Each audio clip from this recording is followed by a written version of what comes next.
Peace and blessings. About 10 years ago, I was listening to this PhD on the radio. Now, he proclaimed himself to be an expert in Islam. He said he had studied it for over 25 years of his life, and 12 of those years studying it, he was living in Saudi Arabia and Egypt and other countries in the Middle East. What he said is that Muslims worship Muhammad and believe that he is the Messiah. He also said they pray to a black rock in the desert, which used to belong to Muhammad, and so that's why they worship this black rock. Then, recently, I heard about Islam being a religion that worships the moon god, that Allah was just a moon god.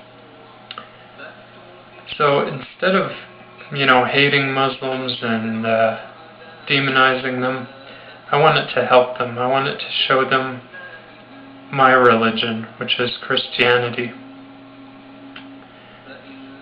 And so, when I was debating with them, I was thinking, okay, how can I debate with a Muslim and help him to show him the truth? So one of the ways I thought is I could maybe suggest to the Muslims that they should pray for guidance and ask God to guide them to the truth, because I knew if they asked that God would answer their prayer. I also wanted to show them that there is only one God, because if there was more than one God, they would fight. And, even on the schoolyard, if anyone says there's more than one God, the first question is, well, which God is the strongest, right? So it's just logical to have one God, so I wanted to show them this logic. I wanted to show them that they should not worship any man or any black rock, because both are created by God. And so we should worship the one who created them as opposed to the object itself. I also wanted to show Muslims that they can pray to God and have basically a direct line right to God, and also that they should do good deeds to help out humanity. So can you imagine me telling a Muslim that? I went into a few chat rooms and tried to debate with them, but just like every other Westerner, I was very ignorant. And I don't think it was necessarily my fault, in the sense that, all these PhDs and learned people are making these outright lies, pretty much. They're just lies. If they were even to read the Quran once, they would never make such crazy claims, or maybe they would. I don't know. So anyways, I figured, okay, I gotta study more on this Islam thing. Maybe they have some good points, but I gotta learn what it is so I can debate with them. And the more I learned, I realized that this is a really nice, peaceful religion. It seems to have a lot of good teachings in it. But just because it has a lot of good teachings in it, and Muhammad had a lot of good sayings, doesn't make it true. Doesn't make it necessarily the truth.